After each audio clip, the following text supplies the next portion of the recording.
In 5th place, we have Haures, a Duke of Hell. Granted, he also goes by Floros, Flavros, Haures, or Haures, depending on who you ask. He is a great duke, ruling over 36 legions of spirits, and most commonly appears as a large leopard with a human face and evil eyes. In his human form, he has been known to appear as a male figure with red liquid eyes, body ablaze with flame and other scary features, but also as a tall female figure, and that is slender in flame with flowing red hair. If that appeared in front of me, I'd probably be a little tempted too. Haures tends to be a demon a lot of folks try to summon due to his abilities to answer queries about the past, present, and future, which I know it's tempting. I too would love to know if I'll ever be able to afford to buy a home in this economy, but it's not worth the risk. Ooh, he's able to burn and destroy my enemies? Okay, maybe just like a little summoning, just once as a treat. Just like a little list. 2 people, okay, no, I know better. I don't want to be a bad influence. No demon summoning. When summoning him, if one does not follow the steps to the letter, so specifically invoking the magical triangle properly, he will take every opportunity to trick and lie to whoever is susceptible. He's also a very jealous demon, and not only does he not play well with others, he can be called upon to inflict vengeance on other demons. No, I'm not going to tell you how to summon him. No. Also, for the horoscope girlies like myself, he's a Capricorn. In 4th place, we have Beelzebub, a Duke of Hell. Sure, he only rules like 10 legions of spirits, but you'll see why in a minute. He's a bit of a busy guy. Something I know I can personally relate to. I swear I don't have a social life anymore. Going also by the monikers of Malifar, Malifar, and Valifar, he is known to appear as a lion with the head of a man, or as a lion with the head of a donkey. Okay, Midsummer's Night Dream, getting those vibes. He is also depicted as being utterly monstrous, with multiple lion limbs, a mighty mouth with a second one underneath, the ears of a donkey, and a devilish tail. No, he's not a Leo, but good guess. He tempts people to steal and is in charge of a good relationship among thieves. Valifar is considered a good familiar by his associates until they get caught in his trap. That's the thing with these demons. Sure, they'll tempt you with what you think you need or what you desire that's impossible for a reason, but I've never heard of a demon acting out of the goodness of their heart. Seriously, have you? They have needs as well, and those include playing with humans like we're their own personal little chess set. And sadly, we'd be only pawns in that game.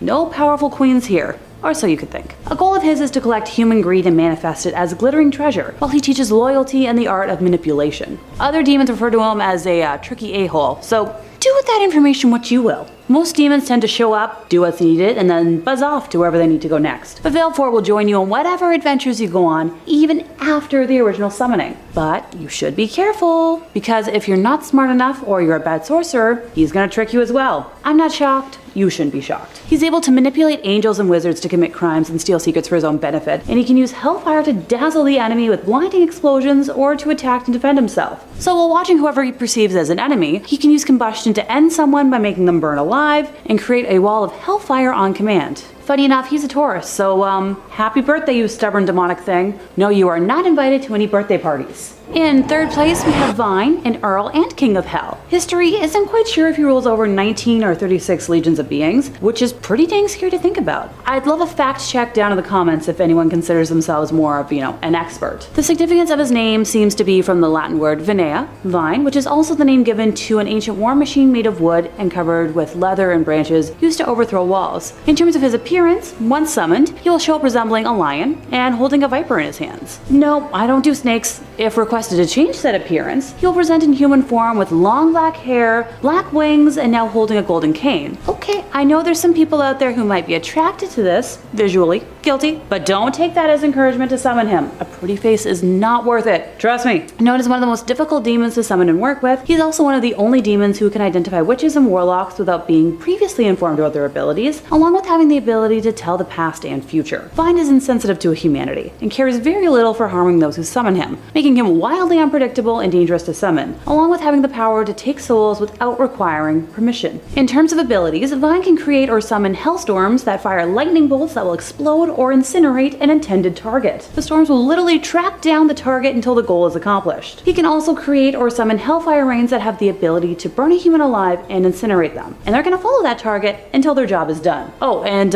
not just humans. He can manipulate hellfire that's capable of incinerating gods, archons, Djinns, and titans. Of course, he's a dang Gemini with, the appearance changing and all. I love my Geminis in my life, but a stereotype is only a stereotype when it's true. In 2nd place, we have Beleth, the king of Down Under. No, not Australia, you comedians. Hell. Out of today's entire list, he probably commands the most demons. Ready for this? 85 leagues. Personally, I wouldn't be able to handle that kind of responsibility. I'm barely able to command my own life as it is. Similar to Haures, he also goes by a couple of different names, such as Belet, Beleth, Byleth, and Billeth. Very fond of alliteration, I see. When summoned, he originally appears as a terrifying dark knight on a horse, is accompanied by a cacophony of music, and presents himself as scary as possible to test the conjurer. If the summoner is not deemed courageous, bad times would be ahead for whatever poor soul tried. Also, and once again, do not summon, but if he decides you are strong enough, he'll be kind to you, but only if the conjurer is holding a hazel wand and draws the summoning triangle to the south, east, and upwards. He's also pretty judgy, so if you look like a slob, all bets are off. Yeah, I feel like I'm out here. While summoning him, one must wear a silver ring on the middle finger of the left hand to protect themselves from his fire-breathing abilities. Speaking of that fiery stuff, his overall abilities include the capability to throw fireballs and hellish explosions from his hand and mouth that can incinerate angels and can create large crimson fire dragon heads, which on impact can, incinerate or explode any opponent. Oh, the pyromaniacs out there want more. Who am I to deny? So Beleth has tried his dang best to emulate holy fire and couldn't recreate it perfectly, but has instead created a light yellow fire that manifests itself from tendrils in the hands and forearms that pierce and burn any target, but keep a soul trapped in the black crystals made with the ash that he can keep as a souvenir. Oh, and he can shoot needles from his hands with the same effects. By the way, any results from this power are irreversible, so unless you want to turn into, Mr. or Mrs. Big Pile of Dust, I'd recommend avoiding that. He can also fire laser-like beams from his hands that are even more powerful than hellfire, that can and will incinerate anything in its path. Yeah, definitely a Leo. Too much fire not to be. Oh, almost forgot. He's able to create weapons such as swords, daggers, spears, needles, and create blades in his hands. All that fire and the ability to create weapons? No thanks. In first place, we have Baal, one of the kings of hell. He is the most powerful demon on our list today and commands a grand total of 66 legions of beings. As a treat, because it's first place, I'll do the math for this one. You folks ready for this? He commands anywhere between 198 to 396,000 demons, which is roughly the size of a small city. He is a fallen angel turned demon with the power to make men invisible, and I just shuddered mentally thinking about that. Visually, he's horrific, so I can understand why he would want to be, invisible. Let me guess. You want all the details, right? If I get nightmares tonight, I'm blaming it on this. When summoned, he appears as a creepy monster with 3 heads, one of a frog, another of a cat, and the third is of an older man with pale eyes and strange ears. Oh, that's not scary enough. Okay. So instead of human legs, he has a dozen spider legs. I don't usually describe myself as an arachnophobe, but this visual is terrifying. No thanks! I'll stick to thinking about pretty unicorns and Disney characters so I can maybe get this thing called sleep tonight. Not super familiar with the concept, but I've heard it's a good time. Symbolically, the spider legs represent an ancient symbol of hard work and creation, but also cruelty, greed, and cunning. The frog head is representative of a new beginning and physical wealth, while the cat head is for mental wealth and security. Baal is the lord of storms, winds, and rains, and I'd appreciate it if he could stop with that these days. He's been described as communicating with a very hoarse voice, and it's rude that there are no accounts of anyone offering him a cup of tea during a summoning. If you're listening, almighty demon, I'd highly recommend a honey citrus mint concoction to see if that helps. His special skills include demonic projectiles, which is the ability to mold his power of destruction into many highly mobile spheres capable of eliminating things without a trace and bypasses target's defenses, resulting in apparently minimal damage to the surrounding environment. How, considerate of him? From specifically his human head, he can spew out large amounts of wave-like or tsunami-like magma that can completely eliminate armies and can spit myriads of magma balls that hit many targets individually. From his cat head, he can fire beams that will combust or end anyone. I promise I'm not writing a video game character here, even though he kinda sounds like it. From specifically the frog's head, he has a prehensile tongue that can reach out and catch fleeing opponents and devour them. Oh, and he can vaporize angels. No biggie, right? Yeah, he's definitely an Aries. Starting with number 5, we have Behemoth. No, not the ride at Canada's Wonderland. I'm talking about the mythological beast that dates back to the beginning of mankind, and whose name is now an adjective for any large or powerful being. The name Behemoth originated historically from the archaic Jewish name for hippopotamus, and is described as a beast from the biblical book of Job. He is a form of the primeval chaos monster created by God at the beginning of creation, being paired up with the other chaos monster Leviathan, and according to later Jewish tradition, both would become food for the righteous at the end time. Hey, if I wind up qualifying as righteous, can I have a funnel cake instead? Once again, not any kind of reference to the theme park. These beings came first, but now I'm kinda in the mood to tackle a roller coaster. Well, I've established that Behemoth was a brutish beast known for incredible strength. Legend says he was originally created to help stabilize the world, and is known to create chaos in humans' lives, just like my roommate. He is said to take the form of a colossally large elephant with pitch black eyes covered in white scales that appear to be falling off, and has teeth the size of Mount Everest. Yeah, that's a little too big for my liking. The direct quote from the Book of Job that I mentioned earlier is as follows. 15 Behold Behemoth, which I made as I made you, he eats grass like an ox. 16 Behold, his strength in his loins, and his power in the muscles of his belly. 17 He makes his tail stiff like a cedar, the sinews of his thighs are knit together. 18 His bones are tubes of bronze, his limbs like bars of iron. 19 He is the first of the works of God, let him who made him bring near his sword. 20 For the mountains yield food for him where all the wild beasts play. 21 Under the lotus plants he lies, in the shelter of the reeds and in the marsh. 22 For his shade, the lotus trees cover him, the willows of the brook surround him. 23 Behold, if the river is turbulent, he is not frightened. He is confident through Jordan rushes against his mouth. 24 Can one take him by his eyes, or pierce his nose with a snare? Behemoth and Leviathan make an appearance in Revelation 13, as they try to fight against God and can be only slain by God.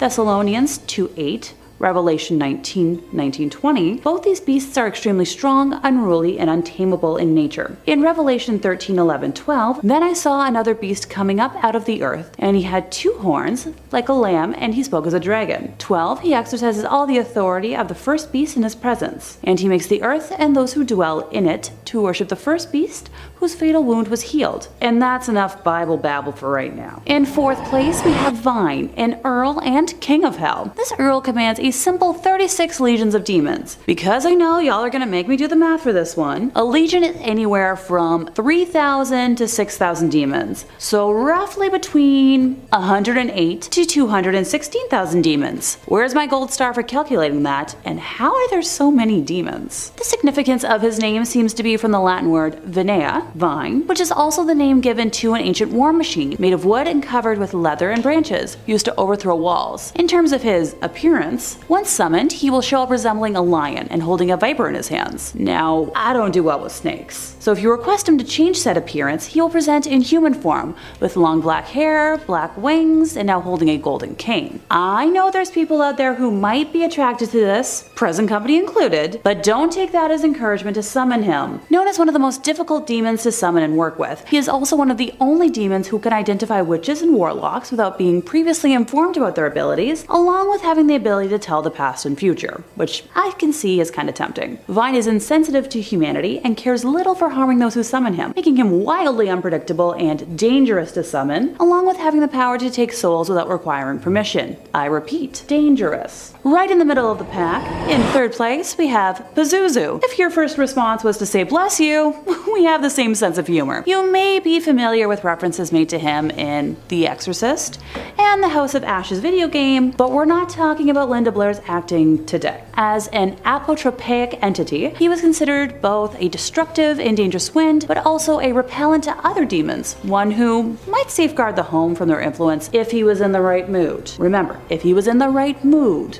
Kinda like me sometimes. He is quoted as introducing himself by stating, "I am Pazuzu, son of Anubu, king of the evil Lilu demons. I was enraged in violent motion against the strong mountains and ascended them." Lilu demons are the class to which Pazuzu and his leagues of demons belong. There is also a notable connection to the earlier Babylonian personifications of the 4 winds. These beings, as depicted on several cylinder seals, have wings, and each represents a different direction of the north, south, east, and west winds. It's important to note that noted professor of ancient studies Franz Wigerman calls attention to the crooked positioning of the masculine west wind in seals. Franz Wigerman calls attention to the crooked positioning of the masculine west wind in seals, which is similar to the posture in Pazuzu's physical depiction. More connections appear in later seals, as this same bent-over figure takes on talons and a scorpion's tail. The main difference in their depictions is the head, and the conclusion was made that it is Pazuzu's body and not his head that denotes him as a wind demon. Another scholar, Scott Neweagle, asserts that Pazuzu's possession of 4 wings wings links to the term kipatu, meaning circle, loop, circumference, and totality, suggesting his control over all cardinal directions of wind was inherited from his predecessors. Pazuzu was often depicted with a man's body, the head of a lion or a dog, talons for feet, 2 pairs of wings, a scorpion's tail, and a serpentine phallus. Around now you might be thinking, Pazuzu is a long name, he has to have some sort of a, nickname or other moniker, right? Sure. He's been called the agony of mankind, suffering of mankind, or disease of mankind. Take your pick. This god of wind and plague is known as Lucifer's right-hand man and has the power to control and rule over other evil spirits, being known to bring forth droughts and famine. It is said that he conspired with Lucifer to overthrow God, and they were thrown out of heaven together. He is fond of corrupting the innocent and good, being known to offer help that appears good and benevolent, but actually requires recipients to request more of his assistance, sending them further and further into his debt, sentencing them to an afterlife of eternal agony. See, reality is agony enough, so I'll pass. Our runner-up for today is Surgat, first mentioned in history in 1517, whose deceptive and cunning mind make him one of the most tricky demons you could possibly think of summoning. Due to his name, he is associated closely with Saturdays. Sure, he might be the least known demon on this list, lacking the background detail that emphasizes the other demons, but he is still very much to be feared. He is known as the one who can open all locks, which may seem a little silly on the surface level, but once summoned, he is impossible to escape or to conceal yourself from unless it's on his terms. Targets of Surgat are relentlessly pursued until found, and then presented with imagery until they go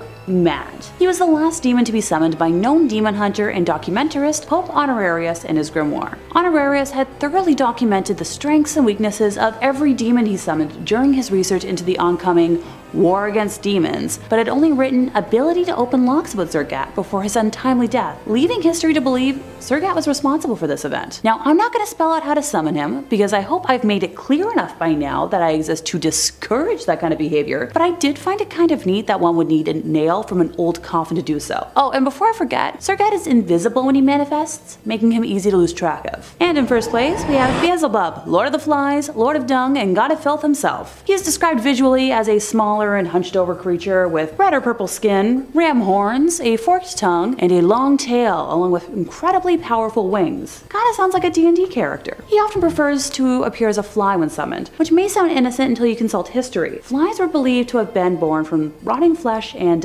plagues. According to Christian beliefs, he began his career as a false god, convincing men to worship him and trick them, so he could give faulty advice that would harm instead of helping those in need. Before in the comments asks for a Bible citation, since I haven't been including them for all of the listings today, I'll mention it now. In Mark 3:22, the scribes accused Jesus Christ of driving out demons by the power of Beelzebub, the prince of demons.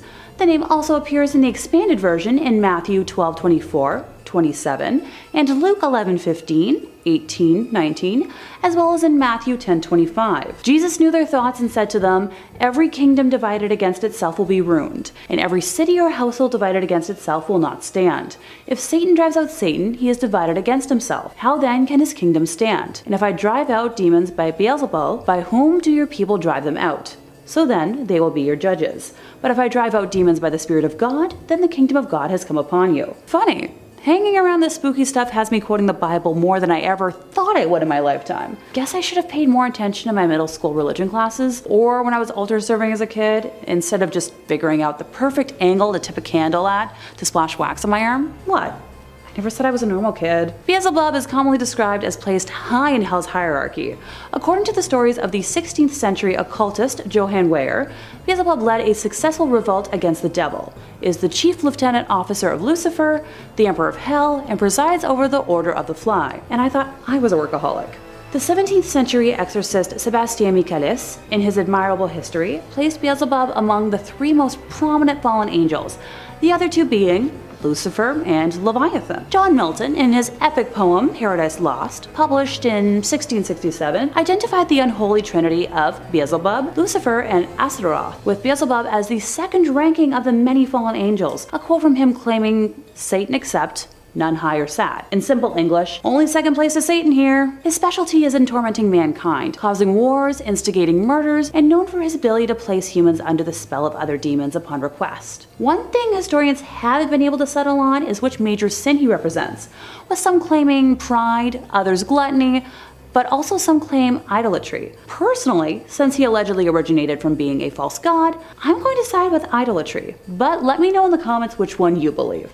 Number 5. Marchicha Corici. Now, when demonic possession is the leading symptom, you don't go to WebMD, you call the cloth, and you send a man with a fancy little black case and a crucifix to come excise the demons from your soul and your mortal body. That's basic stuff. But what happens when demonic possession occurs to someone inside the church? You don't hear about that a lot. What's the protocol? Well, in the case of Marchicha Corici, that is exactly what happened. This young woman was a member of the convent living in Romania sometime in the 20th century, when she became the unwilling host to a hostile demon that had moved in and paid first and last for rent inside her body. She believed that not only was she possessed by a demon, but that she was being spoken to directly. The devil was using her head as a landline, and she was being whispered demonic thoughts and threats all hours of the day. I can imagine that would be so exhausting. I get tired of my own thoughts. Can't imagine having to hear Satan's every little thought too. Now, initially she was being treated for possible schizophrenia, but when that didn't take care of the problem, the church sent an agent in to clear out the demonic presence.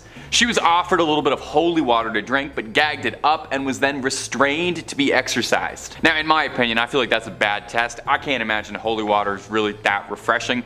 I wouldn't know, never had it. Maybe it's like San Pellegrino, I don't know. Anyway, she was bound to a cross and was gagged with a wet cloth soaked in holy water and subjected to round-the-clock exorcising over the course of 3 days.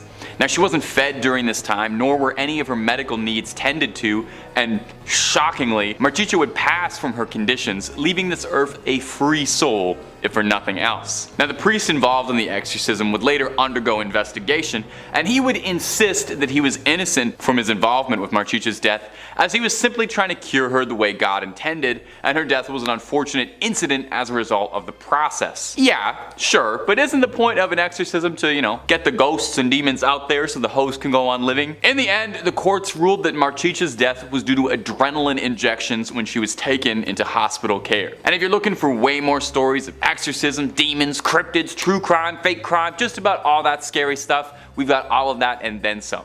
Hit the bell, subscribe, and don't miss a scream, but do that after the end of this video, okay? We got way more exorcisms and demons coming up for you. Number 4. The exorcisms of John Paul II. Being the Pope is not an easy gig. I mean, I'm assuming it isn't. You're always having to wear funny hats while living in a gigantic palace. You're having to pray for the people of the world constantly, and as someone who is traditionally believed to be God's personal representative on earth, and due to papal infallibility, is believed by many Catholics to be incapable of making mistakes. In addition to all this, the Pope has to find time to drag race his Pope-mobile and get poked with a stick by his men to make sure that he is still alive. As if that weren't enough, he also has to perform exorcisms from time to time. One of the popes with the most direct battles with the devil under his belt is St. John Paul II. When John Paul II wasn't busy ignoring church scandals and preaching that divorced women who remarried would go to hell, he was also known for doing battle with Satan. He performed his first exorcism as Pope on March 27, 1982, when a bishop brought forward a young woman named Francesca Fabrizi, hoping that the Pope could assist her in her issues. Upon seeing the Pope, she fell to the ground and started writhing uncontrollably while sobbing. The Pope tried to comfort her, but she didn't calm down until he said, quote, "Tomorrow, I will say a mass for you." This apparently worked and she was freed, but dude, you're the Pope. Why wait until tomorrow to help? Anyways, Francesca later visited the Pope a few years later with her husband and children to show how much better she was doing. It apparently prompted John Paul to say, quote, "I've never seen anything like this before. It was a biblical scene." In the year 2000, John Paul performed another exorcism in St. Peter's Square when a woman was brought into the square and immediately began yelling and lunging at the Pope, requiring 10 people to hold her down as she drooled and yelled blasphemies. The Pope finished his weekly address and requested to meet the young woman. At the sight of him, her eyes rolled back and she started screaming to be left alone. Old JP performed the exorcism, blessing her several times, but this case needed follow-up from Father Gabriel Amorth, the Vatican's chief exorcist, and the inspiration for the soon-to-be-released horror film, The Pope's Exorcist. I guess the moral is, if you're a demon who doesn't want to be exorcised, maybe don't go to the Vatican. Now, number 3, Exorcism TV. Now, while exorcisms have served as the inspiration for more than a few Hollywood movies about ghost hunters, it's rare that us, the general plebes in public, ever get a look behind the curtain and get to see what a real exorcism is like in all its ugliness. Well, in 1991, in a controversial move by the Vatican, Reverend James Labar oversaw an exorcism of a young woman named Gina, televised for your viewing pleasure to watch while you munch on a big tub of popcorn. Reverend Labar, before performing the exorcism, was quoted as saying, "We thought it was important for people to understand that the devil does exist, and most importantly, that the church means to help." He left out that it's just a total coincidence they're filming this and all that, and it's just out of the goodness of their heart. Now, if there's a slight waft of condescension in my narration, it's because this move was not without its controversy at all. A great number of detractors, both of the church and outside of it, argued that this was sensationalizing and exploitative of the young woman, whose problems were certainly not made better by having a camera crew pressed up against her and a boom mic hovering above her head. One critic decried the whole event and the Vatican, referring to the entire process as being regressive and medieval, propping up a mental patient for the entertainment of the masses on a Sunday. Now, the kicker is the young woman was a mental patient and was undergoing treatment for her intense psychological issues and psychotic episodes, and her family had insisted that these problems stemmed from a demon instead of a mental health struggle, but that doesn't make for good TV. The exorcism went off as planned and the church declared it a success, with the Reverend being quoted as saying, "She is up and about, but not well." And the televised exorcism had nothing to do with that, I am sure. Now, if you're curious about hunting this clip down, it is available out there on YouTube, but I'll warn you, Googling Gina exorcism just pulls up results for the Real Housewives of Orange County, which honestly might be way more entertaining and more likely to contain a real demon in it, I feel. Number 2, Roland Doe. 2 in a row, me again, hey. Doing a list about notorious demons that led to the church intervening in an exorcism would be rather incomplete if we didn't include the case of Roland Doe. The exorcism so infamous that it would end up being synonymous with the word exorcism, inspiring the legendary horror movie The Exorcist. And to a lesser extent the original novel the film was based on, but we don't read books here, those are for nerds. Now, the real case was mostly just inspiration for the film, because in actuality things are pretty different.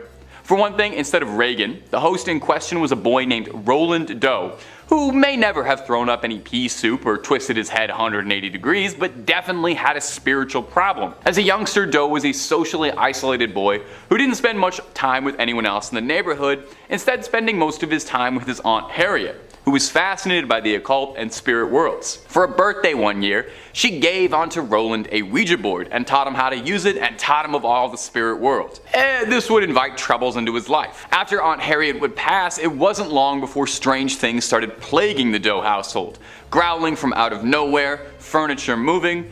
Eventually a priest was called in to investigate and deduced that Roland had become a vessel. Now, this exorcism was brutal, even by exorcism standards, which I guess is why it got made into a movie. When Roland was restrained, he managed to escape and slashed at the priest with a broken bed spring. On the boy's body, red scratch marks were spelling out Louis, so he was relocated to St. Louis to face even more exorcising. After a brutal battle by seasoned priests, Roland claimed he had a vivid dream of St. Michael battling against Lucifer for control of his soul in a divine field. Do you think he ever saw the movie afterwards, though?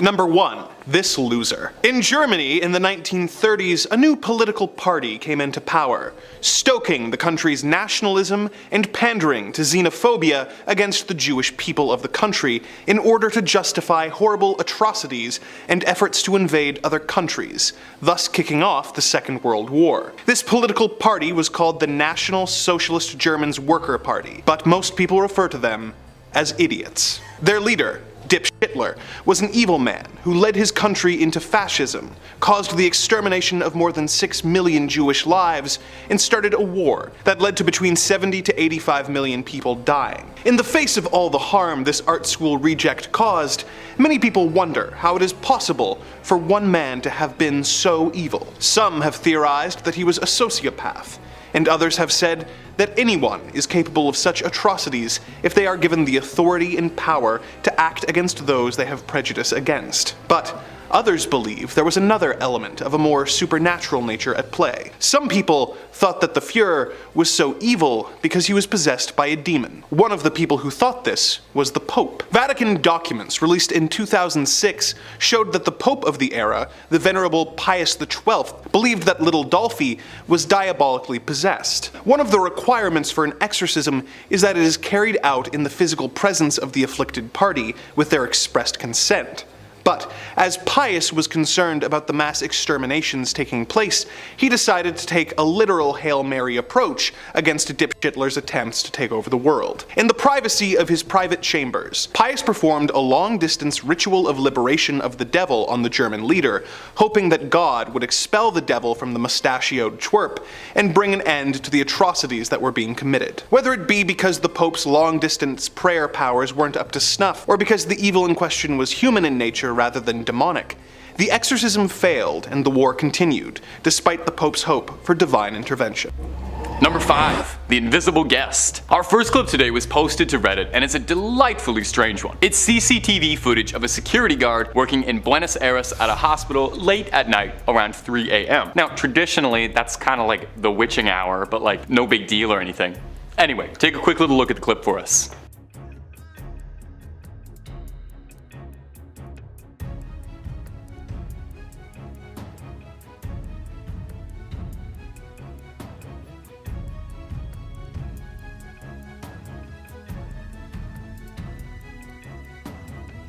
We can see the security guard get up from his desk, clipboard in hand, opening the belt, even going so far as bringing in a wheelchair for this guest who doesn't appear to exist, at least not physically. Watch this clip as many times as you'd like, you'll never see who he's letting in because they just don't seem to exist at all. It's unsettling, to say the least. Now, let's put on our rational caps and take a look at this. Let's give a little Scully approach. This could just be an extremely bored security guard working the graveyard shift at a hospital, doing anything to make himself entertained. I've worked long night shifts by myself, and let me tell you, I would do stupid stuff like this all the time just to keep myself entertained. Now, the Mulder approach, and that's why we're here, is that this could be any number of supernatural things. A ghost? Some sort of demonic entity possessing the security guard and making him open the door. It's the way the guard does it also routinely, as if he doesn't even realize anything is wrong or, nobody's there, that makes it so unsettling. And I think that's the word for this clip. It's unsettling. It's hard to describe. The clip went fairly viral for its bizarre nature, and the hospital clarified that the guard never registered a patient to enter. So either it was a prank or the demon just didn't have enough ID on it and just waltzed on in.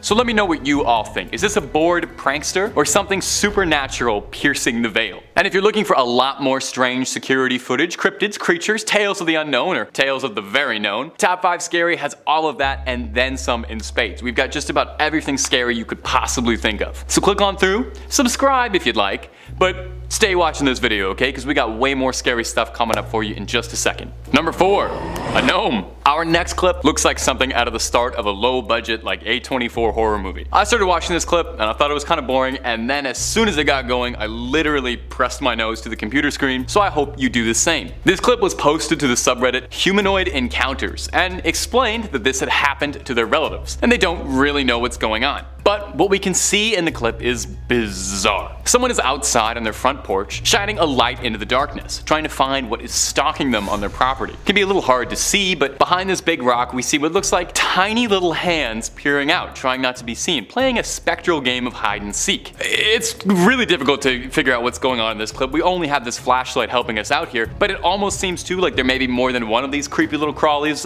running around back there. The OP, who posted the clip originally, suggested that these creatures are indigenous folklore of little people, which, interestingly, is a myth that's surprisingly common across the globe, with cultures in Ireland, Greece, the Philippines, New Zealand, and Indonesia, to name a few, all having local legends about little people or gnomes or elves or things like that, creeping in the night. And don't you worry, that'll come up more later. Now, Scully mode for a second. This could extremely easily be someone's kids being told to play along for a prank, get some views, or even someone just hiding behind a rock playing with a doll, poking it out. The only evidence we have against this really is that the clip looks weird, and OP's word that they swear this is a close family member and wouldn't do this sort of thing. And going through the YouTube channel, you can see it's mostly just family videos, so it does make sense. So what do we think, YouTube comments? Little people creeping around, or is this a tall tale? As like a height pun. I don't know if everybody picked up up on that. It's pretty smart. Number 3, creature prowling. This next clip was originally posted to TikTok and then made its way over to the subreddit High Strangeness, which I definitely recommend if you're looking for a little weird stuff in your day-to-day. Extremely fitting title because I don't think there's anywhere else this could have been posted. The footage comes to us from the Philippines and was seen late at night by a group of friends walking home. You ready for it? Here you go. So, as you could probably see in the clip, there is something horrifying prowling around on top of this roof. Certainly looks human, but looking human is an easy trick, although this creature doesn't seem like it has that one down 100% just yet. It needs a little work on its human impression. The eyes are glowing, peering out at you. The eye shining is what really gets me about this clip. It's very creepy, reminds me more of a cat or a dog's eyes when being recorded in the night than does any human. Could this possibly be a skinwalker mid-transformation that's been caught attempting to disguise itself? It definitely fits the bill of a creature walking like an animal but looks like a human. It almost looks too like it's sussing out its options, waiting for the right moment to pounce down. Now, let's get rational, get our Scully hat on. The most likely, if not uncomfortable possibility is that this could just be someone under the influence of one or all of the substances who's having a really bad night. However, it could also be something paranormal, supernatural, creeping around caught on camera, imitating a human being. Is this someone wearing the skin of a person, or just someone having a night they're not going to remember for a few weeks? You let me know because I could go either way on this one. Number 2, a ghost.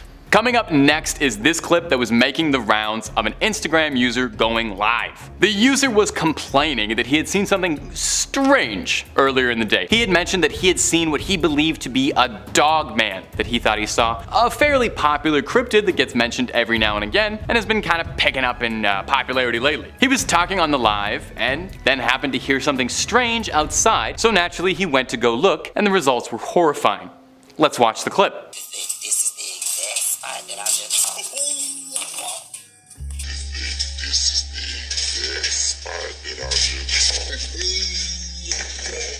Did you see it? Well, we can roll it again if you didn't. At around a minute into the clip, when the user was going live, he hears something strange and goes in to check on what it was, and we see something rush by, if only for a second, that doesn't look like it came from this world even a little bit. It looks like a tall creature running by on its hind legs, and I'm gonna be honest, I immediately thought it was a werewolf. It kinda has that werewolfy vibe.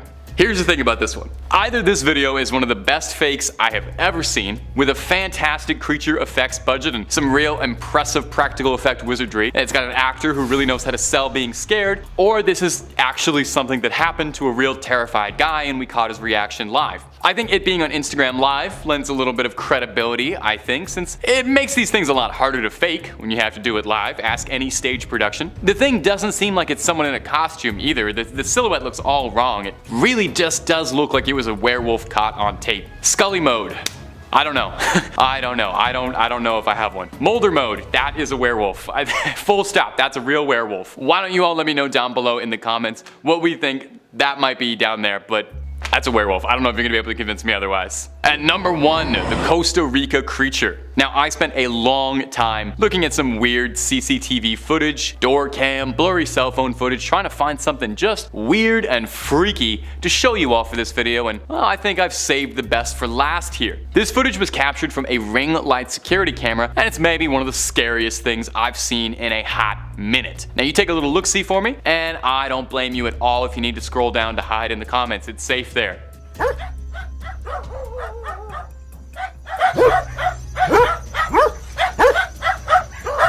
Huh? What'd I tell you? Pretty weird clip? We can see a dog barking repeatedly at something outside, and at first I rolled my eyes because I thought, hey, this isn't anything supernatural, this is just 2 dogs barking at each other. Until I watched the clip over again and I realized what the dog was barking at is absolutely not a dog breed from this planet. No, we see something absolutely horrifying crawling around looking like a spider, like it just came out of Dead Space. The way the dog is barking really makes me stressed too. It's not just barking at something odd, it is freaking out and shrieking and screaming, and it seems panicked and scared and trying to let everyone in the neighborhood know that something deeply evil is around. This is one of those things where I look at it and rationally I want to say that this is just someone messing around, having fun, doing something for views, trying to get viral on TikTok. I'm having trouble being rational here. I just fully believe this might actually be a demonic entity that someone caught on camera, and personally I am extremely glad it is absolutely nowhere near me. Now, if you need me, I need to go watch some videos of, like, I don't know, cats being funny or something. Can we throw maybe a cat or 2 up at the end?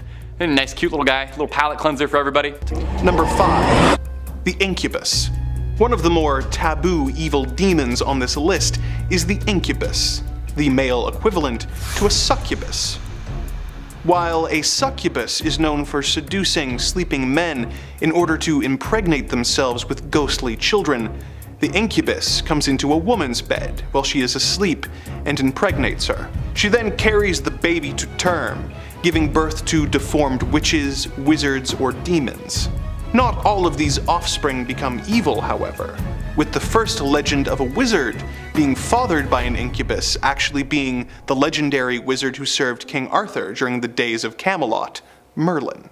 In the late 1400s, demonology text Malleus Maleficarum by the German Catholic clergyman Heinrich Kramer, the author talks about incubi and states that there are 5 ways to get rid of them: moving the afflicted woman to a different location, exorcism, sacramental confession, the sign of the cross, or excommunication of the attacking entity, which even the book itself admits is basically just another term for exorcism. If we are to believe Kramer's account, then incubi seem to be relatively easy demons to get rid of, being subject to all the usual tricks of the exorcist trade, and being able to be shaken by simply moving. But according to the works of the Franciscan friar Ludovico Maria Sinistari, they are much more difficult to deal with than the typical demon, with him saying that an incubus does not obey exorcists, they have no dread of exorcisms, show no reverence for holy things, and at the approach of which they are not in the least overawed. If this is true, then getting rid of an incubus could be a deeply traumatic and maybe even impossible task.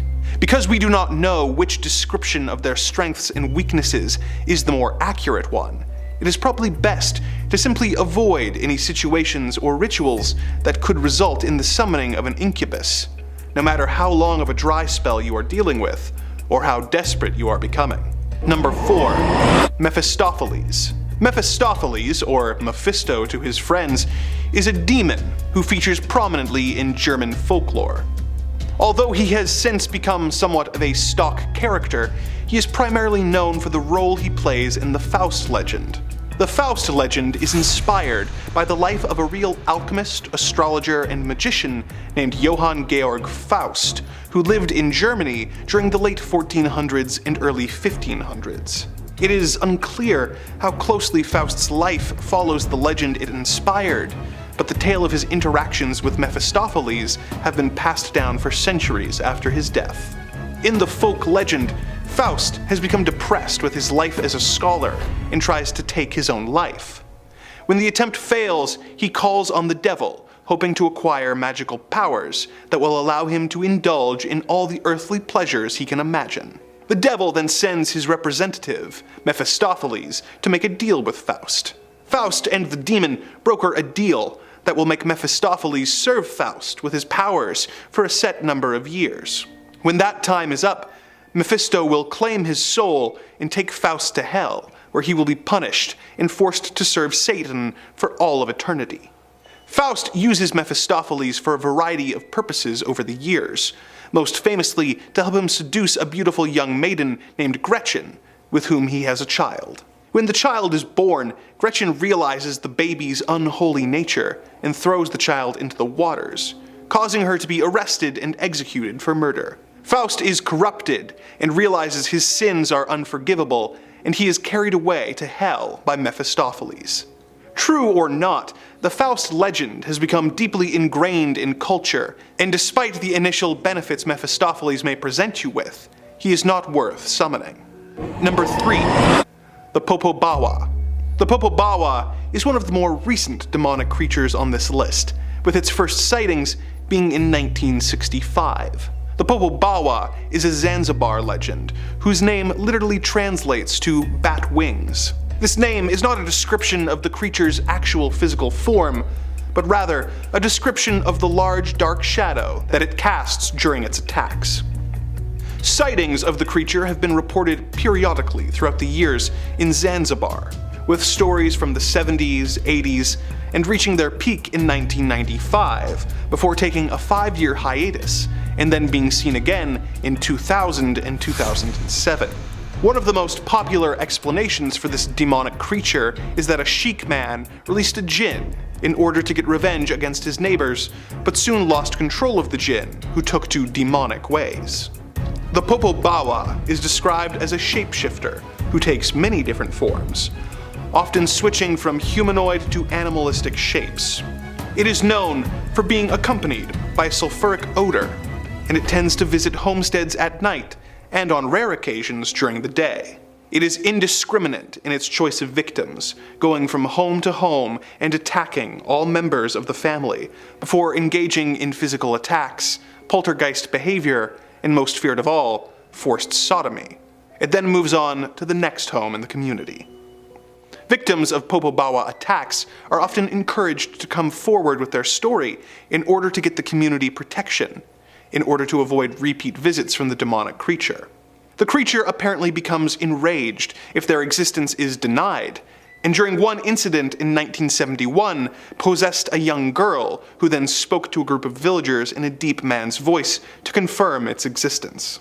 If the Popo Bawa really does exist and attacks the people of Zanzibar, then he should obviously be avoided at all costs, as his style of attack would be not only painful and humiliating, but could have long-term effects on the sanity of his victims if he chose to return to make his attacks a consistent issue. This is one demonic force that there is no benefit to tangling with, and should be avoided as much as possible, for both your own sake and that of everyone in your community. Number 2.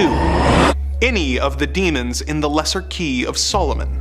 The Lesser Key of Solomon is a grimoire compiled in the 17th century from materials that were already centuries old at the time of the book's original publication. The volume is divided into 5 books, and one of which contains instructions on how to grant the practicing magician an eidetic memory and the ability to instantly learn materials.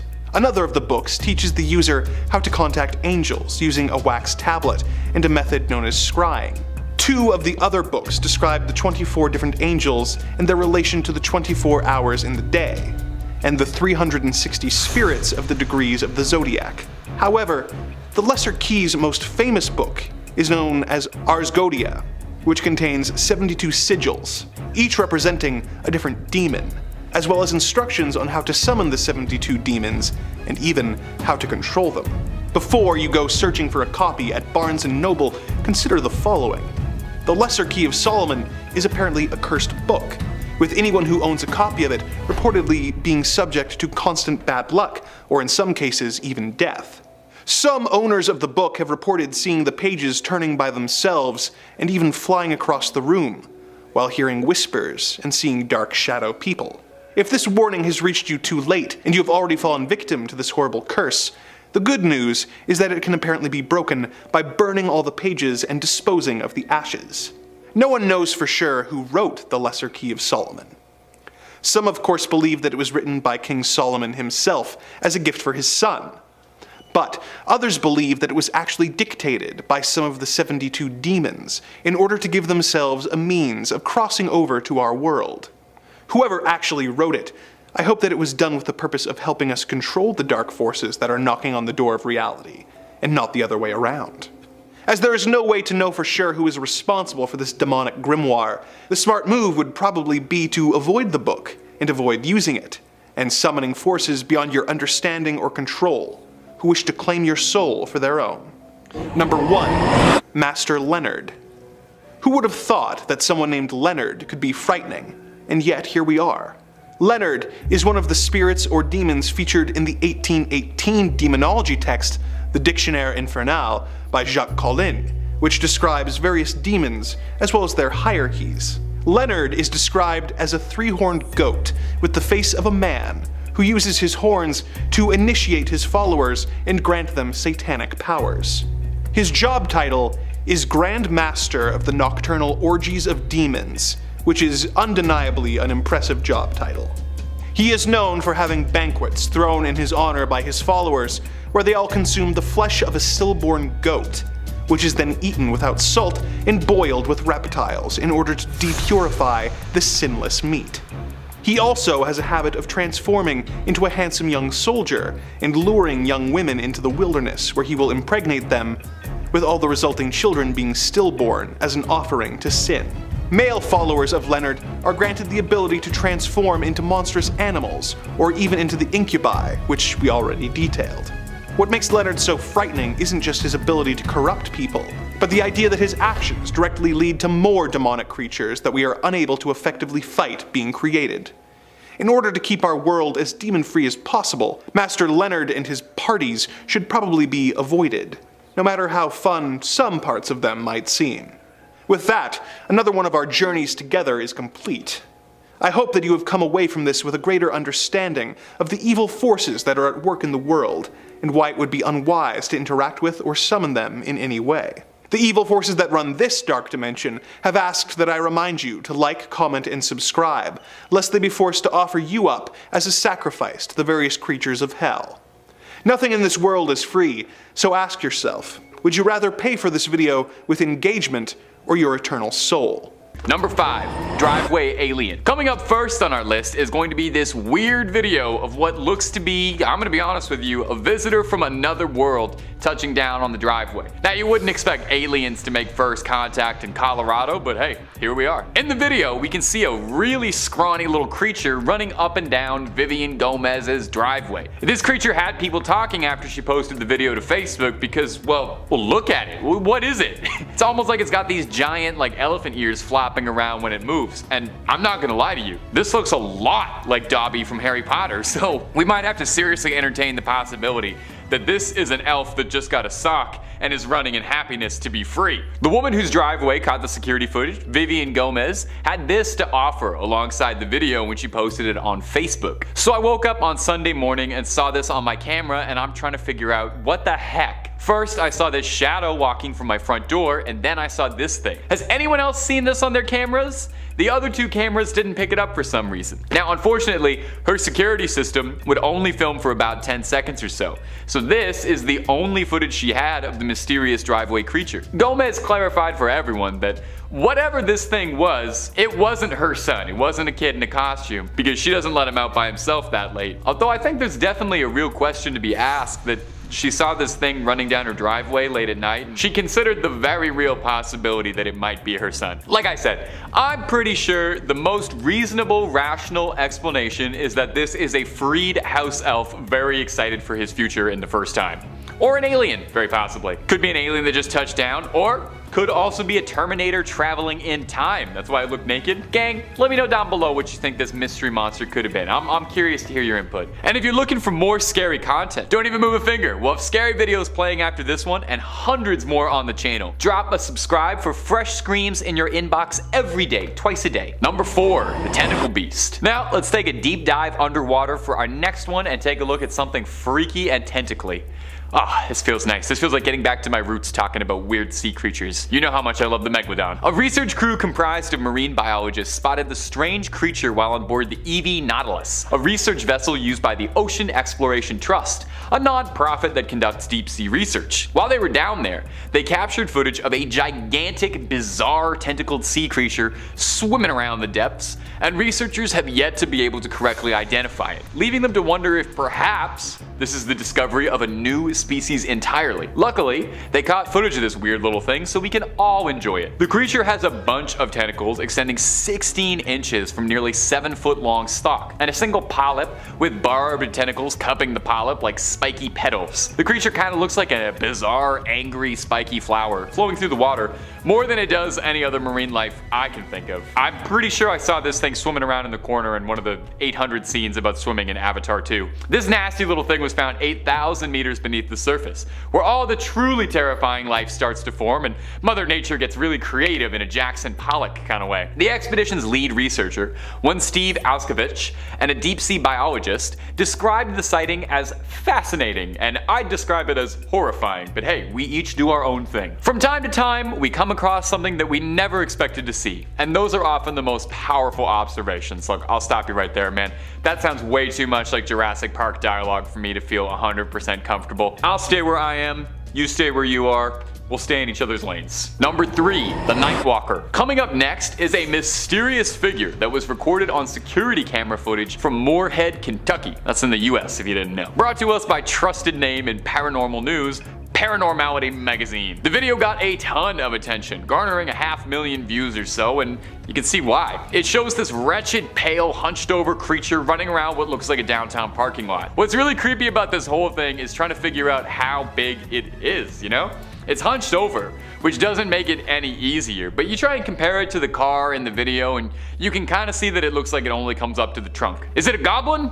A gnome? Is this another freed house elf? Has there been a resurgence in freed elves? You can't even make out what the creature's face looks like, or if it has any facial features at all, to be honest. Like most good supernatural videos, the camera quality is very choppy. If you've got a keen eye, you probably noticed it's not a rip of the security camera proper, but rather someone recording a monitor. So it's a video recording of a recording, and you're watching a recording of a recording of a recording, so it's not the most crystal clear. Some commenters on the video are not nearly as convinced as me, your host, who is easily and immediately convinced by everything he sees. Some have suggested that it could just be somebody in a morph suit, it could just be some youngsters having a bit of fun, but hey, I listen to those and I offer you, it could also very well be a demon sneaking around a parking lot. We listen to all sides, and we take them very seriously here at Top 5 Scary. Number 2, Pale Walker. Coming up next is a clip out of India that went viral last year and captured the attention of paranormal enthusiasts, alien hunters, and skeptics alike. It's really nice when you can get everyone in the community together like that. In this video, a strange,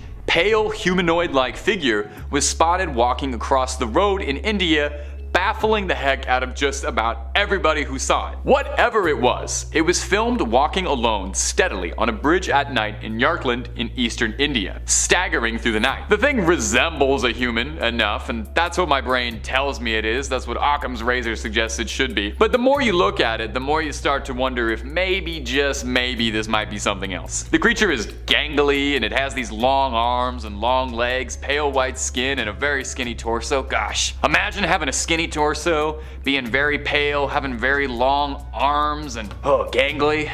Could not imagine what that's like. Could not imagine what that's like at all. It looks a great deal more like a monster out of Silent Hill 2 than it does a person. Motorcyclists in the video are swerving out of the way of the figure, which stops and stares at them for a bit before continuing to stroll onwards like it ain't no thing. Naturally, this got more people talking and wondering as to just what this thing could possibly be. More than a few people suggested that it could be an alien walking around the streets at night, explaining why it seems so confused about where it is. Some commenter even suggested that if you watch the sky, there's some lights up there. I don't know, I didn't see the video enough times. Others even suggested the possibility of it being a ghost, which would be pretty spooky. I'm always open to something turning out to be a ghost. I love a ghost. It does seem like it's interacting with the physical plane though, and those motorcyclists are trying to swerve out of it, so I'm not 100% on that. And finally, there's the realists, who I guess we have to listen to sometimes, who suggested that this could just be someone who had a long night and is lost, possibly on 1, 2, or all of the substances, staggering home trying to get a good night's sleep. Now, as far as I know, no one ever cracked this case, so hey, we may never have a satisfying answer to this. I think this thing should get in contact with the weird little creatures from Point 5 and Point 3, and maybe they can form a weird little pale creatures caught on CCTV footage union. I like this one too. Let me know down below what you think it is. I want to hear everybody's opinions. Number 1, the Chupacabra. And finally, coming in at our number 1 spot is going to be my beloved Chupacabra. Oh, do I love the Chupacabra. It's probably one of my favorite cryptids. If I've ever said another cryptid was my favorite before on this channel, I am now officially retconning it that I have always been saying Chupacabra. I love that in the world of cryptids, you know, you got cool things like Mothman or the Flatwoods Monster that might be an alien, and then the Chupacabra is just like a weird dog. You know, sometimes it's a goblin, but most descriptions of the Chupacabra just make it out to be like kind of an angry big dog. Well, take a look at this footage of a big, angry, freaky, mangy mutt that's got people clutching their pearls and locking up the livestock. Recently captured footage out of Argentina shows a bizarre looking creature that almost resembles like a mix of a horse and a dog wandering the streets, and it had people scared. Like, it looks like a dog for sure, but an absolutely massive sized one, like bigger than me. I'm talking like Marmaduke size, as hard as that is to imagine. This strange creature was said to have savagely attacked at 2 dogs, fatally injuring a pit bull and a German shepherd, so whatever whatever it is, we know it is angry. Chupacabras typically tend to stick to goats as their favorite prey. I mean, their name almost literally translates to goat sucker, and when you learn that about them, they become infinitely less scary. The clip was fairly popular, garnering nearly 400,000 views on YouTube, and if you ask me, it definitely looks like a chupacabra to me. The chupacabra is one that, I don't know, every couple years something will come out about it. Someone will discover a weird dog and get a video of it, and most time it just ends up being a coyote missing fur with mange or something. But hey, goats keep going missing, keep showing up sucked out of all their blood. So maybe there really are chupacabras hiding out there, or maybe I just need to believe that they exist. Number 5, the Zuzu. Our first terrifying demon up on this list has made quite the career for himself in pop culture. He's picked up some small gigs here and there. He's serving as a sort of mascot of sorts for the real fake band Gorillaz, multiple cameos on Futurama, and won some acclaim for his star-studded role in The Exorcist, possessing Reagan and making us all afraid of pea soup. Although his real historical background is far more interesting than any of his pop culture appearances. Pazuzu has been around for a long time, first being recorded as a Babylonian demon wind god, who was always playing both sides, so he'd come out on top. He was a god of wind, and it was thought that the wind ravaging, storms, and locusts were all byproducts of Pazuzu's rage. But he was also thought to be a protector. He would protect the home, taking a particular liking to watching over pregnant women.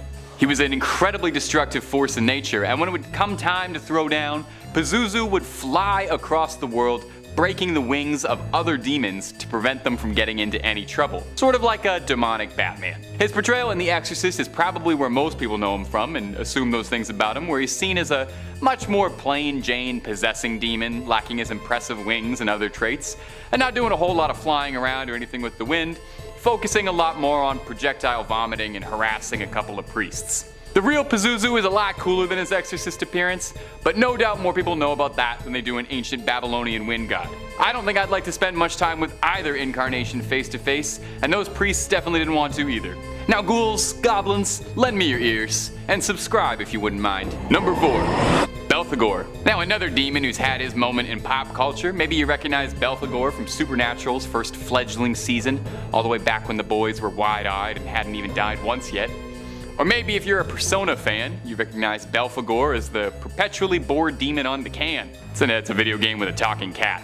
And you play as a guy who's got a healthy sleep schedule and can manage his social circle well. It's not a game focused on realism. But it turns out, doing a little research, there was a reason for this foul demon's appearance.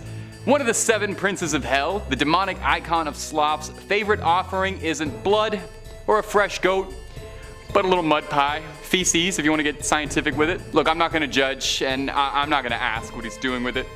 Old lore just says that if you wanted to summon Belphegor, you had to bring him a lot of feces. There's no metric volume ever listed, just a lot.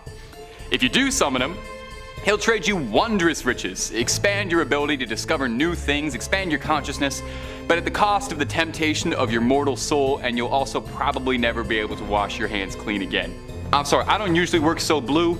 It's the lazy man's comedy, although perchance that's fitting for the demon prince of sloth. Belphegor has been depicted in all manner of ways over the years, appearing sometimes as esoteric things like tree branches, or sometimes taking the form of beautiful women. But one wood carving in the 18th century of him sitting on an 18th century John sealed his fate pretty much forever, and then since then, he's almost always been depicted as a horned demon sitting on a throne of sorts.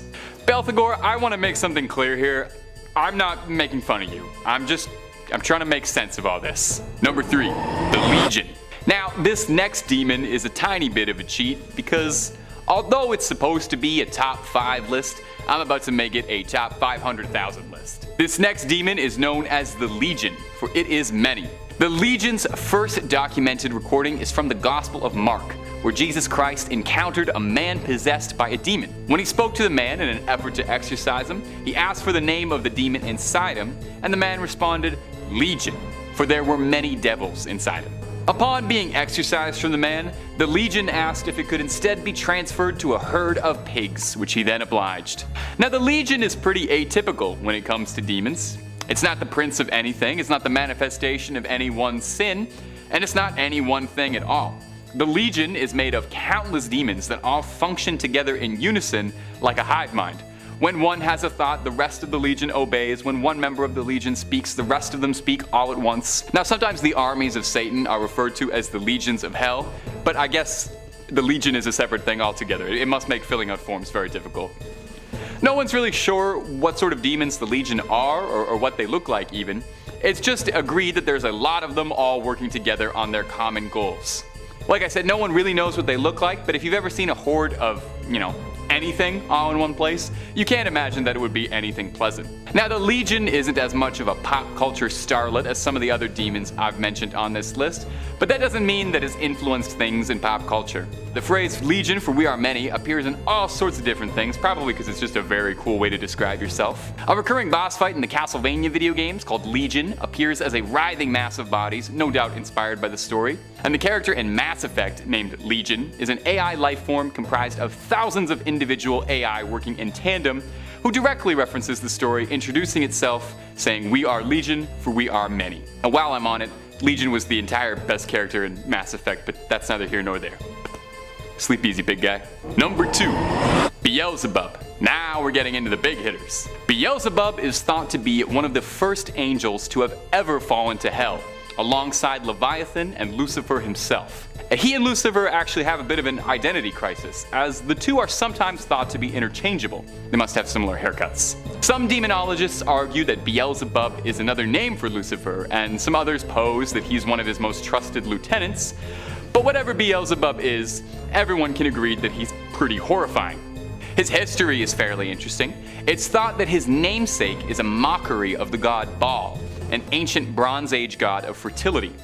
Some scholars believe that Beelzebub's name comes from Beelzebub, translating to Lord of the Flies, inferring that the followers of Baal are nothing more than flies worshipping a dung god. They didn't get the memo that Belphegor was the dung god. The Lord of the Flies sort of ended up becoming Beelzebub's title, with almost all depictions of the demon featuring flies in ubiquitous amounts around him. Occasionally, he's even depicted as a giant fly. It's very Kafkaesque. Beelzebub is said to be one of the most powerful demons inside of Hell's domain, capable of great control over humanity, able to tempt them. Beelzebub was cited during the Salem witch trials as the entity that had corrupted and swayed so many women to witchery.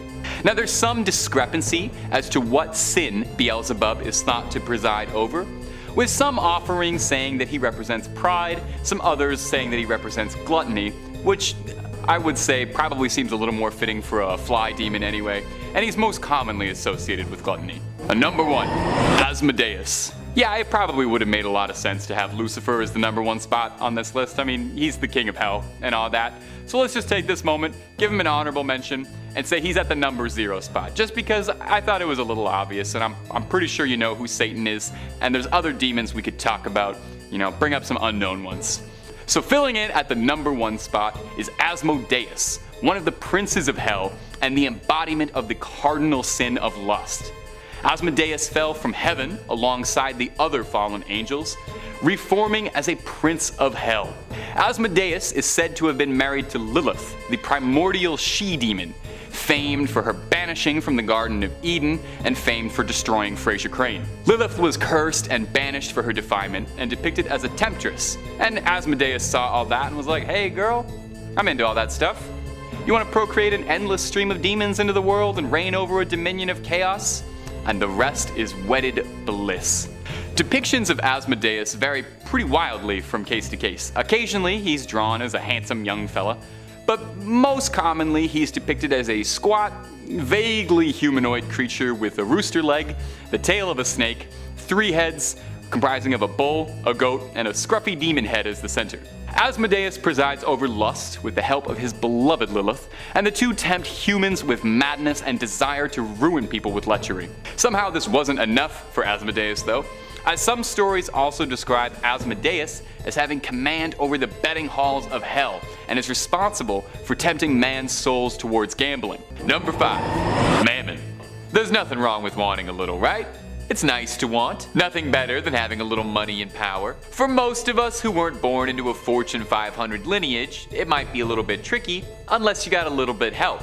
Maybe like from Mammon, the embodiment of human greed. You know, he's actually a lot more generous than his position as greed demon might suggest. You know, you don't have to do too much. If you just give over your eternal soul and pledge yourself to an eternity in his service, he might reward you with great riches. That's a pretty solid transaction. Mammoth is thought to originate from an ancient word for wealth, and it's thought that this is where Mammon was first born from. He was mankind's inherent desire for wealth and greed, twisted out of subconscious want. The Gospel of Luke and Matthew both directly quote this, saying, "You cannot serve both God and Mammon," meaning you can't have a pious life and also find yourself on a quest for massive wealth, and later taken literally to mean you can't serve one of the 7 princes of hell if you worship God. Mammon is greedy. Makes sense? He's real greedy. It's said that of all the archdukes and princes of hell, Mammon is more concerned with staring at the gold pavement than any of Lucifer's rebellion or business of the heavens, taken to mean that Mammon doesn't really concern himself with anything that doesn't involve cold, hard coin. He is on that grind set 24/7. The demon of greed has taken many forms over the years, with his most consistent depiction being that of a fairly normal-looking humanoid, looming over his subjects in a giant golden throne, looking down on those who would call for his aid. He's also associated with a wolf, and is believed to be able to take the form of one for his dealings on Earth. It's said that part of the arcane ritual to evoke Mammon's spirit is to imagine your spirit as a golden wolf calling out to him. If you do invoke Mammon, just be sure you're being reasonable with what you ask for. You never know what happens if you get too greedy. Beelzebub. It's said that when the rebellion began, Lucifer fell from heaven and was cast out alongside the other fallen angels. Well, who were the lesser known fallen angels? Beelzebub is an obscure demon, but a threatening one nonetheless, and a very difficult name to pronounce. In the Testament of Solomon, the demon Beelzebub introduces himself as a threat to God's will, and anyone who serves God. Beelzebub rules over some dominions of hell, serving as one of Lucifer's trusted lieutenants. He was originally an angel, but unhappy, and when cast out with the rest of them, fell to earth, disfigured and vengeful. As he fell out of the kingdom of heaven, the other angels desperately grabbed at his wings to try and retrieve him. But instead of restraining him, the process ripped his wing from his back, leaving Beelzebub with a singular, dark, monstrous red wing. Although, I doubt he minds much, because to be honest, that sounds sick as all hell. It probably works really well for his demon aesthetic. Beelzebub presides over the pits of Tartarus, a unique dimension in hell originating from Greek mythology as a depth of the underworld. Beelzebub is a powerful sorcerer, boasting to King Solomon that he's far superior to the prophet Moses in every way. He brags of his sorcery and magic, being able to shift ideas and human perception in his favor, conjuring miracles, wonders, and form signs to humans, and is even able to bestow his gift to humans in exchange for favor. Beelzebub takes a particular personal pleasure in torturing God's servants out of his twisted malice for the heavens above. Thankfully, Beelzebub's cruelty was his undoing. When Moses parted the Red Sea, Beelzebub wanted to be there to see it in person, or in demon, I guess. When the Red Sea closed yet again, Beelzebub was trapped inside a pillar of air. But Beelzebub is confident he will return again. Number 3. Samael. Samael is one of the more interesting entries on this list, namely because depending on the text cited, he's either an archangel of heaven or a fallen angel serving in hell. Angels to some, demons to others, and all that. He's often referred to as the original Grim Reaper, and is thought to be where depictions of the Soul Collector stem from. Samael across most texts is known as the Angel of Death, a title that precedes itself. I mean, you hear the Angel of Death and you know I probably should not be messing with that guy, because I'm pretty sure they also call John Wick that sometimes. It's said that on the hour of a person's final release from this mortal coil, Samael will descend upon them, wings extended and sword drawn, dripping at its tip the poison that takes your life. Samael's name actually translates to Venom of God, again, in case you're wondering just how nice this guy is. Samael is known as the Accuser, the Seducer, the Destroyer, and a Midnight Joker. Samael's role as the Seducer is an essential one to the Kingdom of Heaven. He's seen as good and evil in the same measure, but he is only serving God's will. Tempting mankind is Samael's lot in life. It's been said as well that Samael is the one who planted the tree of knowledge and was the serpent who tempted Adam and Eve to bite the fruit. When Abraham was tested by God to sacrifice Isaac, it was said that Samael was the one who whispered into their ears to disobey. It's said that his ultimate goal is to bring an end to death itself, including the very concept of it. Once he's finished his ultimate mission, he'll be annihilated himself, and with death undone, his mission complete. Number 2. Mephistopheles. Imagine you could make a deal for whatever you wanted, no matter how outrageous the request. Power, influence, romance. If all it took was your soul, would you do it? Well, that's the offer Mephistopheles is prepared to make you. One of the most sinister servants in hell, Mephistopheles, or Mephisto as he's sometimes referred to, is one of Lucifer's right-hand men. Responsible for bargains and deals involving human souls, Mephistopheles takes a great sickening pleasure in luring wayward souls downwards to the underworld. If Mephistopheles has already made himself present to you, I'm afraid it's already too late to you. He doesn't go out of his way to corrupt and tempt the innocent the way other demons do, but rather he finishes the job for those who've already begun to falter on a path they can't return from. In some instances, Mephistopheles' role changes slightly. Sometimes he appears to trick people into damning themselves. In others, they're already damned and he's just finishing off the inevitable. Most famously is the legend he originates from, where the bet he places with Faust for his soul, the protagonist of the ancient German legend, who made a deal at a crossroads with Mephistopheles. In exchange for ultimate power and the servitude of Mephistopheles while Faust lives, when he passes, Faust's soul will become the property of Mephistopheles and he will enslave him and damn him for eternity. Faust got what he was promised, and the terms Faust and Faustian now became synonymous with hard bargains out of this legend. Mephistopheles knows that he's essential to the cycle of the world. He knows that as much as we hate him, we need him. He tells Faust that he's part of the dark chaos that gives birth to the light. Sure, he's offering people in exchange for eternal damnation for mortal goods, but he is inspiring people in his own twisted little way. He's trying to get you to do better so you won't hear him knocking. Number 1, Leviathan. As far as demons go, who's a bigger threat than the Leviathan? I mean, how could there even be a bigger threat? Leviathan, it's in the name. Just let that sit in your mouth for a bit and think of something big. Leviathan is thought to be the embodiment of the sin of envy, and he is one of the princes of hell and the grand admiral of hell's armies. It's tasked with pushing man towards temptation and the sin of heresy. Leviathan manifests itself as a behemoth of a creature, an incomprehensibly large sea serpent that would make H.P. Lovecraft blush. It's said to have impenetrable armored scales all over its body, and has monstrous claws as well, capable of destroying anything it would ever have to battle against, should that ever arise. It's said that it can conjure up mighty bursts of flame from its chest like a dragon. Leviathan serves as the gatekeeper of hell, with the mighty demon's very jaws serving as the gates to the underworld themselves. Said as well that Leviathan's own flesh makes up the foundations for the walls of hell, and it feasts upon souls that attempt to escape the underworld. Foolishly, of course. As far as demonic power levels go, making up the literal corners of the underworld have got to count for something. How many demons can claim to be so hardcore they practically are hell? I can see why he's such a trusted lieutenant. Number 5 on this list is the Leviathan. These are tricky demons, and if they approach you, then you need to be very wary.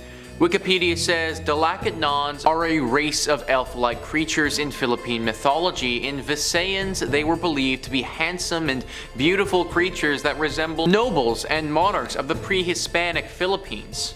They dwell on Dalakit trees, hence the name Leviathan, which literally means from the Dalakit or Dakit tree. This mythological race exhibits sexual dimorphism, the men having light-colored skin and very dark hair, and women having bronze-brown skin and brown hair. Stories say that they have leaf-shaped pointy ears, depicted in modern times as gothic, like tall, handsome males and beautiful females. They dress in fashionable manner, live in the haunted house-like mansions, and try to fit in with mortal people. Some believe that the only way to Dalakit, their dwelling place, is by entering the Dalakit trees. These creatures abduct people and take them back to this world. They hold a feast for their victims and force them to eat the black rice that then puts them under their spell, making them their slaves. So that sounds like the actual worst.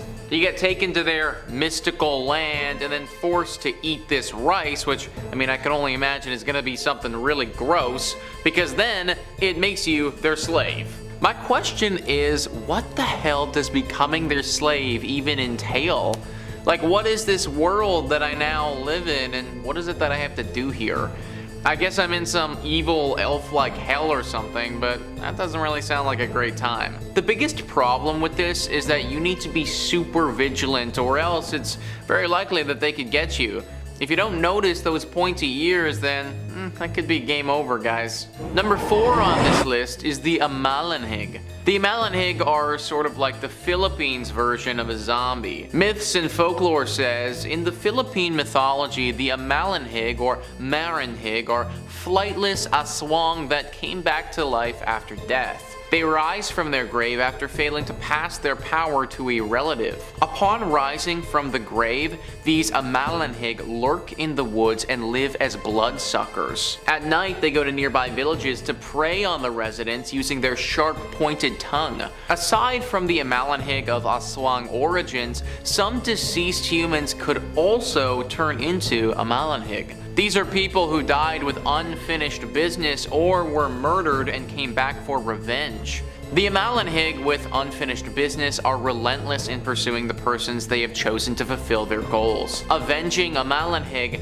tickle their victims to death while sucking their life force. According to one legend a long time ago, before the Spaniards came to the Philippines, a chieftain ordered his priestess to create an army of warriors that couldn't be killed. These immortals were created by killing ordinary men and encrusting their bodies with dark soot, putting a strange pebble in their mouths and doing other rituals. After 3 days, they came back to life, but they were mindless, walking corpses that only died after accomplishing their task. They had me right up until I learned that they tickle their victims to death.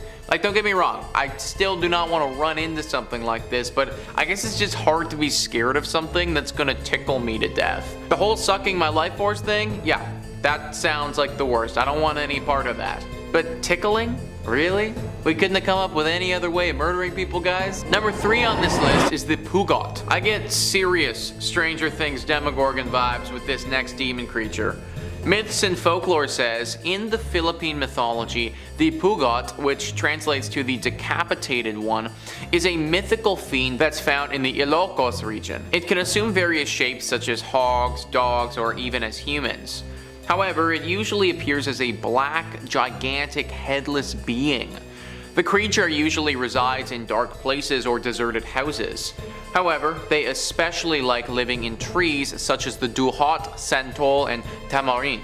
Aside from its shape-shifting abilities, the Pugot can also move at great speeds, feeding on snakes and insects that it finds among the trees. It feeds by thrusting food through its neck stump. Although terrifying, the Pugot is relatively harmless. However, the creature is fond of women's underwear and steals them when they're being dried on a clothesline. The Pugot is also found in the Ilfogo myth Tulod Nimputo, the self-beheaded, where he appears to the human hero. He was fed by the hero with chopped chicken meat that was mixed with blood. So I guess the good thing about this is that even though it has incredible power and speed and could be super dangerous, it chooses not to be. Well, unless you're a pair of ladies' underwear, in which case you might be in for it. Actually though, what is up with these Philippines demons? They're just kind of plain creepy, guys. Like, we had the tickle zombie and now we have the headless Demogorgon panty thief. I swear that this legend was just made up by like some super weird guy just as an excuse for why their neighbor's underwear kept going missing. Number 2 on this list is the Batibat. This is a very dangerous demon and one that you do not want to piss off. Myths and folklore says in the Philippine mythology, the Batibat or Bangungot is a vengeful demon found in Ilocano folklore. These demons were blamed as the cause of the fatal nocturnal disease called Bangungot. They usually come in contact with humans when the tree that they reside in is felled and made into a support post for a house. This causes them to migrate into holes found in the post. The Batibat forbids humans from sleeping near its post. When a person does sleep near it, the Batibat transforms to its true form and then attacks that person. It sits upon the chest of its victim until he suffocates. To ward off the Batibat, one should bite one's thumb or wiggle one's toes. In this way, the person will awaken from the nightmare induced by the Batibat. Once again, guys, we just have one of the scariest demons here with also the weirdest caveat attached to it. To ward this thing off, we need to wiggle our toes? Like, are you actually kidding me? I mean, at least this one doesn't steal panties, I guess, so, that's a thing. Also, this one, unlike some of the others, is actually very deadly. You could easily die from this thing if you're unable to wiggle your toes, which would actually be rather hard considering you're going to be asleep when this thing attacks, so it could be game over. I could totally see how if I was living in the Philippines, this thing would be one of my biggest fears. Like, I would exclusively be living in like a brick house or something. No wooden posts for me. And finally, number 1 on this list is the ek. This one had to be number 1, and when you hear what it does and how it operates, you'll understand why. Wikipedia says in Philippine mythology, ek are bird-like human creatures. They are winged humans who search for victims at night. They hunger for flesh and blood. They're usually described as flying creatures that look like the manananggal but are unable to divide or split their body in the way that one does. The ek is also associated with the walk because of some similar characteristics. The only difference between a walk and ek is that ek has a bird-like bill, whereas the walk has none. The ek can transform into a huge bird or bat at night to prowl in the form of. Similar to the manananggal, the ek looks for sleeping pregnant women. Then it extends a very long proboscis into the womb and kills the fetus by draining its blood. It's said that while this is taking place, a ek sound is often heard. The ek fools people into thinking that it's far off in the distance by producing a faint sound when it's actually really near. What the actual heck, guys? Most of these other demons are derpy dudes looking for underwear and tickles, but this thing? This is for real. Fetuses and blood draining and just no, I don't want it. How on earth does the Philippines grow in population with these things roaming around? I'd be too scared of having this thing come attack in the middle of the night. And tons of people feel the same way. Many rituals and services are done to try to ward off these creatures. I hope that some of these work, because if they don't, consequences could be dire. Number 5 on this list is the Djinn, an ancient demon whose main method of attacking people was to trick them. History Collection says the Djinn, or Djinn of Arabic and Islamic mythology, closely matched the original classic daemon or demon. Neither good nor evil, the Djinn were supernatural spirits born of smokeless fire long before the creation of humanity. The Djinn were spiritual beings, formless shapeshifters with magical powers who are ranked somewhere between humans and angels. They were not immortal and humans could kill them. However, a long lifespan compensated them for these disadvantages. In Persian mythology, the Djinn had their own land, Djinnistan, whose capital was the City of Jewels. However, the Djinn also haunted the human world, with favorite places of residence being the desert as well as rivers, wells, and even marketplaces. In this sense, they are very much like the Roman Geniloshi spirits of place, and it was customary to ask the local Djinns permission before drawing water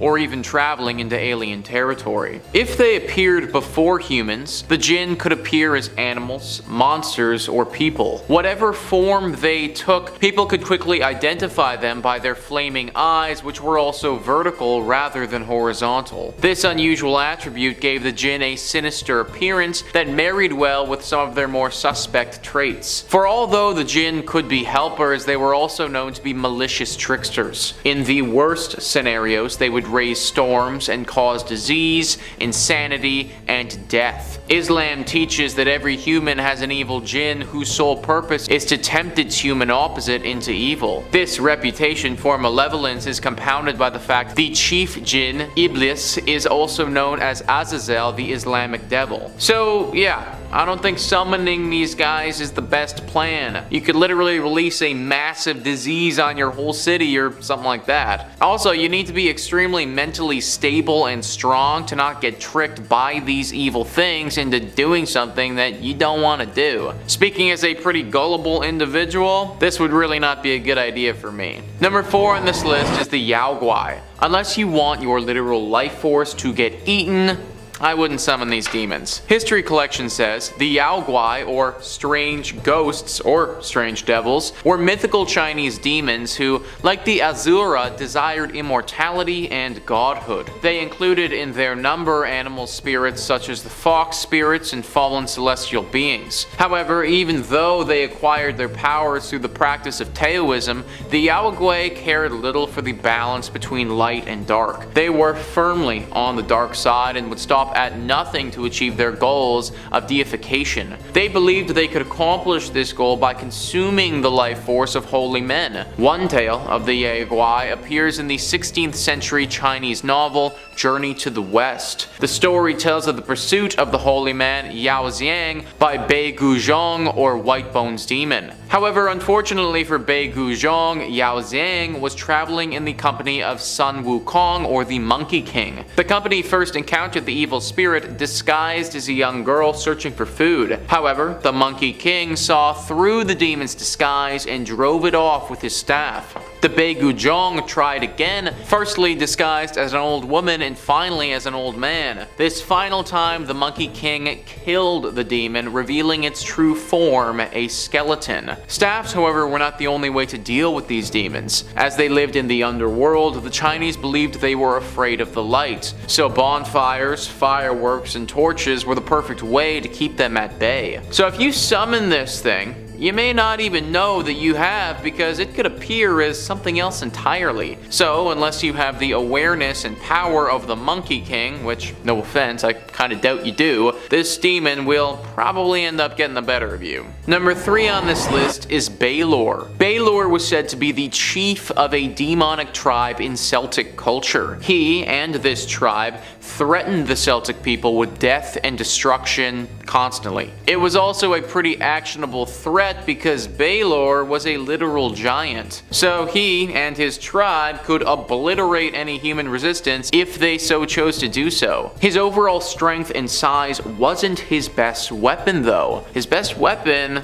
was his eyeball. His eyeball was said to be poisonous. If Baelor glared at anyone with this evil poisonous eyeball, then they would die right there and then. That is a pretty ridiculous power and kind of OP if you ask me. Now the good thing about this is that legends say Baelor was defeated by his grandson. There was basically a lot of drama and his grandson fought him and took him down. He was never actually killed though. Legend says that he slunk away to the sea and he still resides there to this day. Summoning this demon is clearly just a horrible idea. Not only would you die the second that you summoned him because his eye, but everyone around you would die pretty soon after that too. Just think about the damage a demon like this could cause in a big city. Like, we'd have no way of defending ourselves. Hopefully, my dude stays in the sea for good. Number 2 on this list is the Shadim. These were ancient demons associated with destruction and human sacrifice. The History Collection says, to the Mesopotamians, the Lamassu or the Shedu were powerful human-headed, eagle-winged guardian spirits of the home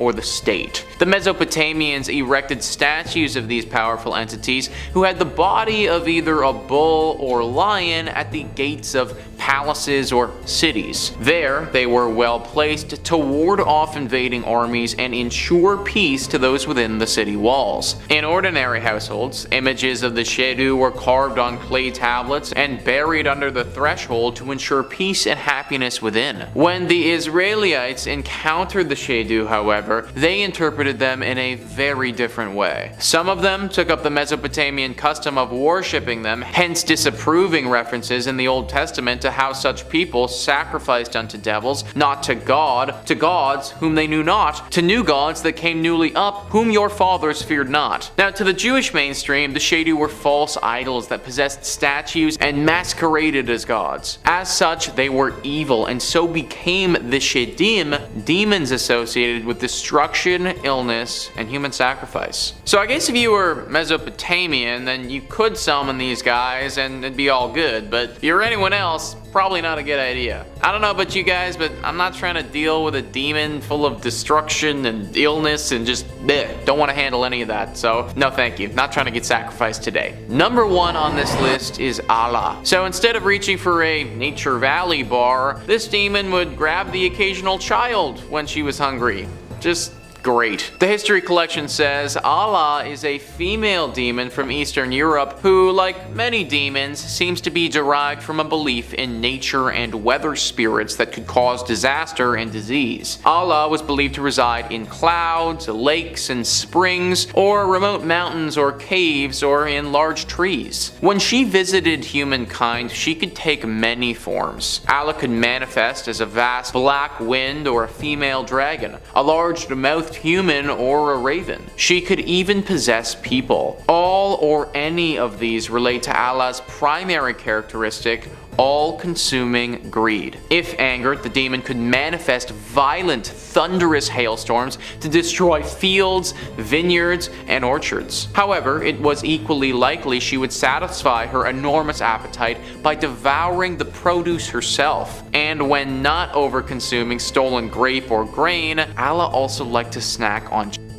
her greed was so insatiable that she also periodically tried to eat the sun and the moon, therefore causing eclipses. So not only could you or your get eaten if you summon this thing, but you might also cause the entire world to end if this demon decides that she's hungry enough to chow down on the sun for good. Also, how big would this demon need to be if she was about to eat the entire sun? Like, that doesn't even make sense to me. Either way, never summon this demon because the human race could literally be at stake if you do.